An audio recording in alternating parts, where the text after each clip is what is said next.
ஓம் come கணபதியே நமக. ஓம் ஆஞ்சநேய சுவாமினே நமோ நமக. Welcome to zodiac services. கடந்த பதிவுகளில் ஜாதக யோகங்கள் 1 மற்றும் 2ஆம் பகுதிகளை பார்த்தோம். இந்த 3ஆம் பகுதி என்கின்ற கடைசி பகுதியில் மேலும் சில யோகங்களை பற்றி பார்க்க இருக்கின்றோம். இந்த எடுத்துக்காட்டு ஜாதகங்களில் சொல்லப்பட்டுள்ள லக்னத்தை முதலாம் வீடாக எடுத்துக்கொள்ள வேண்டும். லக்னத்திலிருந்து 5ஆம் வீடு என்றால் லக்னம், 2ஆம் வீடு, 3ஆம் வீடு, 4ஆம் வீடு, 5ஆம் வீடு என்று லக்னத்திலிருந்து 5ஆம் வீட்டை கணக்கில் எடுத்துக்கொள்ள வேண்டும். இது ஒரு உதாரணத்திற்காக கூறுகின்றோம். இப்பொழுது மேலும் சில யோகங்களை பற்றி பார்ப்போம். பர்வத யோகம். இந்த பர்வத யோகம் ஒரு ஜாதகத்தில் லக்னாதிபதி, அதாவது லக்னத்திற்கு அதிபதியும், மேலும் 12ஆம் வீடு, லக்னத்திலிருந்து 12ஆம் வீட்டு அதிபதியும் ஒருவருக்கொருவர் கேந்திரம் என்று சொல்லக்கூடிய லக்னம் 4, 7, 10 இந்த வீடுகளில் ஒருவருக்கொருவர் இருக்க பர்வத யோகம் ஏற்படும். இந்த யோகம் இருப்பவர்கள் பெரிய சாதனைகள் படைப்பார்கள். அறிவியல், விளையாட்டு, அரசியல், வியாபாரம் போன்ற எந்த துறையிலும் முதன்மை பெற்று விளங்குவார்கள்.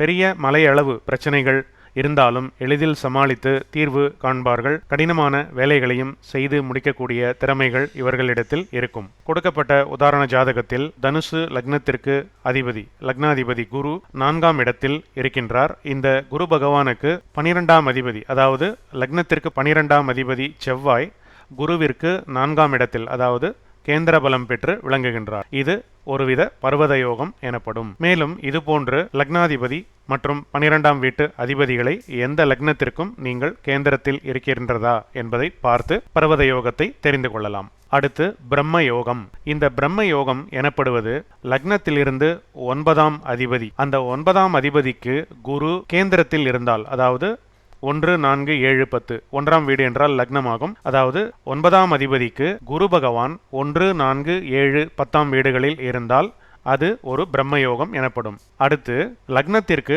10ஆம் அதிபதியில் இருந்து புத பகவான் 1, 4, 7, 10 அதாவது கேந்திரங்களில் இருந்தால் அது ஒருவித பிரம்மயோகம் எனப்படும். அடுத்து 11ஆம் வீட்டு அதிபதியிலிருந்து, அதாவது லக்னத்திற்கு 11ஆம் வீட்டு அதிபதி அவர் இருக்கும் இடத்திலிருந்து சுக்கிர பகவான் 1, 4, 7, 10 இருந்தால் அதுவும் ஒருவித பிரம்மயோகம் எனப்படும். இவ்வாறு பிரம்ம யோகம் பெற்றவர்கள் பிரம்மனுக்கு நிகரான ஞானம் பெற்று விளங்குவார்கள். அருளும் பொருளும் உண்டு, தெய்வ தரிசனங்கள் கிடைக்கும், மற்றவர்கள் வந்து வணங்கும் அளவிற்கு ஞானம், சித்தி, ஸ்தானம் போன்றவைகள் பெற்று இந்த பிரம்மயோகம் உள்ளவர்கள் விளங்குவார்கள்.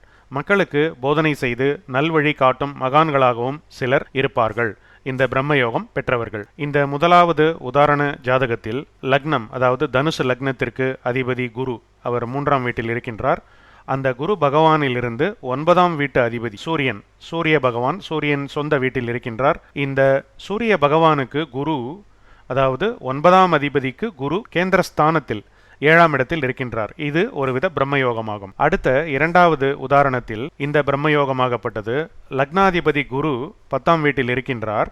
இந்த 10ஆம் வீட்டு அதிபதி இங்கு குருவாக எடுத்துக்கொள்ள வேண்டும். இந்த குருவிற்கு புத பகவான் கேந்திரஸ்தானத்தில் இருக்கின்றார், 10இல் இருக்கின்றார் உச்சம் பெற்று. இந்த குரு பகவானுக்கு புத பகவான் 10ஆம் இடத்தில் இருப்பதால் இது ஒருவித பிரம்மயோகம் எனப்படும். அடுத்த உதாரண ஜாதகத்தில் 3வது ஜாதகத்தில் மகர லக்னம், மகர லக்னத்திற்கு 11ஆம் வீட்டு அதிபதி செவ்வாய் ஆகும். அந்த செவ்வாய் பகவானுக்கு சுக்கிர பகவான் கேந்திர பலம் பெற்று 4ஆம் வீட்டில் இருக்கின்றார். இது ஒருவித பிரம்மயோகம் எனப்படும். இவ்வாறு பிரம்மயோகம் பெற்றவர்கள் சிலர் சித்தர்களாகவும் மகான்களாகவும் ஞானிகளாகவும் கூட இருப்பார்கள். ஏற்கனவே சொன்னபடி பிரம்மனுக்கு நிகரான ஞானம் பெற்று மற்றும் யோகங்கள் பெற்று விளங்குவார்கள் என்ற ஜோதிட சாஸ்திரங்களும் கூறுகின்றன. மேலும் ஹனுமத் பிரசன்ன நாடியிலும் அதுபோன்ற யோகம் பெற்றவர்கள் இருப்பார்கள் என்பது ஐதீகமாக வருகின்றது. அடுத்து பிரயாண யோகம். இது ஒரு மிகுந்த லாபகரமாக எந்த ஒரு மனிதனுக்கும் இந்த பிரயாண யோகம் நல்லபடியாக அமைந்தால் அவர்கள் செய்யக்கூடிய அனைத்து பிரயாணங்களும் நல்ல விதமாகவும் லாபகரமாகவும் மகிழ்ச்சிகரமாகவும் அமையும். இந்த பிரயாண யோகம் எந்த ஒரு ஜாதகத்திலும் லக்னத்திற்கு 3ஆம் அதிபதி அவருடைய வீட்டிலேயே இருந்தாலோ, அதாவது 3ஆம் வீட்டிலேயே இருந்தாலோ, அதே போன்று 12ஆம் அதிபதி 12ஆம் வீட்டிலேயே இருந்தாலோ, அல்லது இந்த 2 கிரகங்களும் பரிவர்த்தனை யோகம் பெற்றாலோ பிரயாண யோகங்கள் ஏற்படும். மேலும் 3ஆம் அதிபதி மற்றும் 12ஆம் அதிபதி ஜல ராசிகள் என்று சொல்லக்கூடிய கடகம், விருச்சகம், கும்பம், மீனம் இது போன்ற ராசிகளில் எங்கு இருந்தாலும் அதுவும் பிரயாண யோகத்தை கொடுக்கும். ஒரு ஜாதகருக்கு அது மிகவும் பிரயோஜனமாகவும் இருக்கும். ராகு கிரகம் ஒரு ஜாதகத்தில் ஜல ராசிகளான கடகம், விருச்சகம், கும்பம், மீனம் இது போன்ற ராசிகளில் ராகு இருந்தால் அதுவும் பிரயாண யோகத்தை கொடுக்கும். இந்த பிரயாண யோகம் அமைய பெற்றவர்கள் பிரயாணங்களை மிகுந்த சந்தோஷமாக மேற்கொள்ளக்கூடிய சந்தர்ப்பம் அமையும். மேலும் வியாபாரம், வேலை, சுற்றுலா போன்ற பிரயாண அமைப்புகள் அவர்களுக்கு இயற்கையாகவே அமைந்து ஏற்பட்டு அதிக லாபங்களை அள்ளி கொடுக்கும் இந்த பிரயாண யோகம். உதாரண ஜாதகம் ஒன்றில் இந்த கடக லக்னத்திற்கு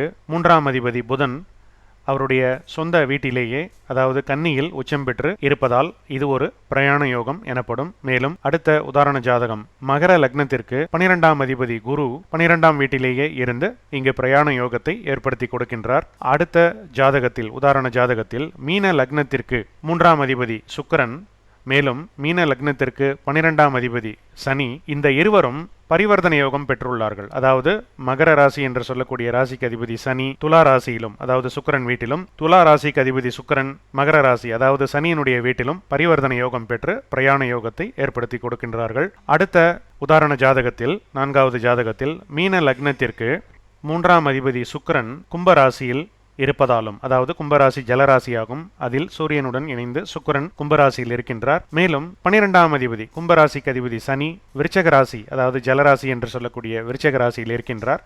இந்த 3ஆம் அதிபதி மற்றும் 12ஆம் அதிபதி ஜலராசிகளில் இருப்பதால் இது ஒருவித பிரயாண யோகத்தை ஏற்படுத்தி கொடுக்கின்றது. அடுத்து 5வது உதாரண ஜாதகத்தில் கடகத்தில் ராகு இருக்கின்றது. ராகு பகவான் கடகம், விருச்சகம், கும்பம், மீனம் போன்ற ராசிகளில் இருந்தால் அது பிரயாண யோகமாகும். இந்த மீன லக்னத்திற்கு 5ஆம் இடமான கடகராசியில் ராகு சந்திரனுடன் இருப்பதால் இந்த ராகு 5ஆம் இடத்தில் ஜலராசியில் இருந்து பிரயாண யோகத்தை ஏற்படுத்தி கொடுக்கின்றார். இவ்வாறு பிரயாண யோகம் பெற்றவர்கள் மிகுந்த அதிர்ஷ்டசாலிகளாக அந்தந்த தசாபுத்தி காலங்களில் பிரயாண யோகம் ஏற்பட்டு மிகுந்த லாபத்தை அடைவார்கள். அடுத்து சதா சஞ்சார யோகம். சஞ்சாரம் என்றால் பிரயாணம். இதுவும் ஒருவித பிரயாண யோகமாகும். ஆனால் சதா சஞ்சார யோகம் எனப்படுவது சதா சஞ்சார தோஷமாகவும் கருதப்படுகின்றது. லக்னாதிபதி, எந்த ஒரு லக்னத்திற்கும் அதிபதி மேஷ ராசியிலிருந்து 1, 4, 7, 10 அதாவது அல்லது 4ஆம் இடத்திலோ 7ஆம் இடத்திலோ 10ஆம் இடத்திலோ இருந்தால், மேஷ ராசியிலிருந்து இது போன்ற கேந்திர ஸ்தானங்களில் இருந்தால் எப்பொழுதும் பிரயாணம் செய்து கொண்டே இருப்பார்கள். இந்த பிரயாணம் ஜாதகத்தில் சுப கிரகங்கள் வலிமை இல்லாமல் இருந்தால், அதாவது அது லாபகரமாக பிரயாணங்கள் அமையாது. அது போன்ற பிரயாணங்கள் அதிக லாபத்தை கொடுக்காது. மேலும் ஜாதகத்தில் சுப கிரகங்கள் வலிமை பெற்றிருந்தால் சதா சஞ்சார யோகம் பெற்றவர்கள் சற்று லாபத்தை அடைந்து வாழ்வில் மகிழ்ச்சியுடன் வாழ்வார்கள். நிலையாக ஓரிடத்தில் இல்லாமல் வேலை அல்லது மற்ற பிரச்சனைகளால் அல்லல்படும் வாழ்வு சிலருக்கு அமையும்.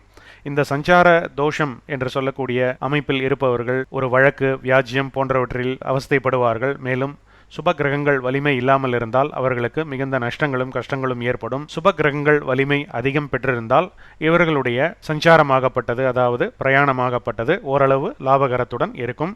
ஆனால் இந்த ஒரு சஞ்சார தோஷத்தை மட்டும் வைத்து ஒரு ஜாதகத்தை எடை போடக்கூடாது. மற்ற யோகங்களையும் பார்த்து அந்த ஜாதகத்தை அதற்கேற்றாற் போன்ற வழிபாடுகள் செய்து அல்லது தெய்வ பரிகாரங்கள் செய்து கொண்டு நல்ல பலன்களை கண்டிப்பாக பெற்று வாழ முடியும்.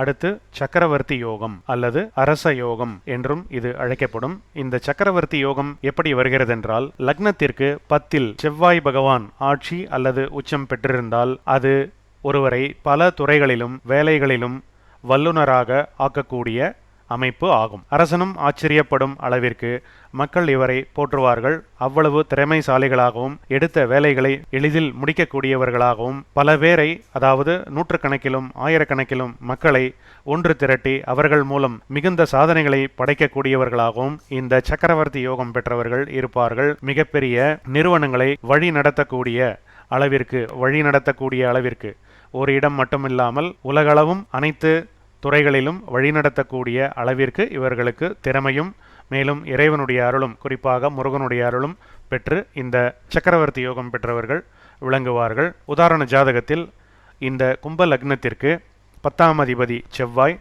தன்னுடைய சொந்த வீட்டில், அதாவது விருச்சக ராசியிலேயே ஆட்சி பெற்று இருந்து ஒரு சக்கரவர்த்தி யோகத்தை கொடுக்கின்றார். மேலும் இது போன்ற யோகம் பெற்றவர்கள் மிகுந்த பாக்கியசாலிகளாகவும் இருப்பார்கள். அடுத்து மகாலட்சுமி யோகம்.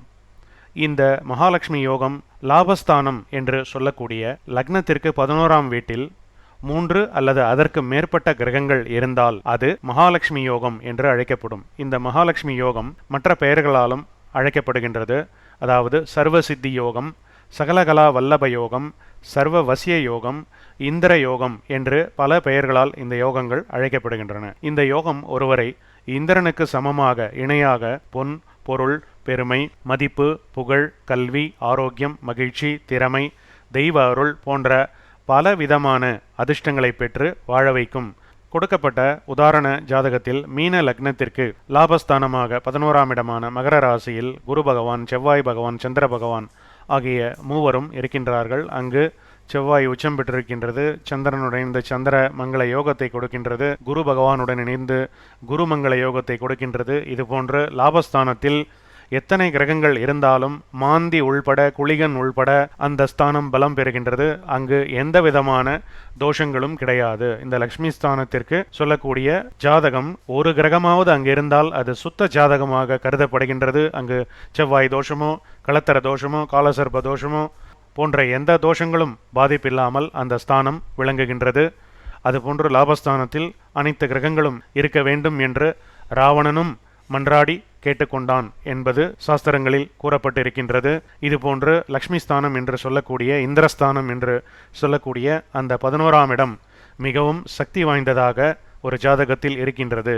அதுபோன்று கிரகங்கள் அங்கு அமைய பெற்றவர்கள் மிகுந்த பாக்கியசாலிகளாகவும் அதிர்ஷ்டம் நிறைந்தவர்களாகவும் மேற்கூறப்பட்ட அனைத்து விதமான யோகங்களை பெற்று வாழ்வார்கள். இவர்களுக்கு சற்று தெய்வ நம்பிக்கையும் தெய்வ அருளும் கிடைத்துவிட்டால் வாழ்வில் பன்மடங்கு அதிகமாக உயர்ந்து தெய்வ அருளுடன் அவர்கள் வாழ்வார்கள். இதுபோன்று லக்ஷ்மி ஸ்தானம் என்று சொல்லக்கூடிய அந்த ஸ்தானத்தில் யோகங்கள் பெற்றவர்களுக்கு வாழ்த்துக்கள். அந்தந்த தசாபுத்தி காலகட்டங்களில் ஒருவருக்கு இது போன்ற யோகங்கள் அமையப்பெறும்.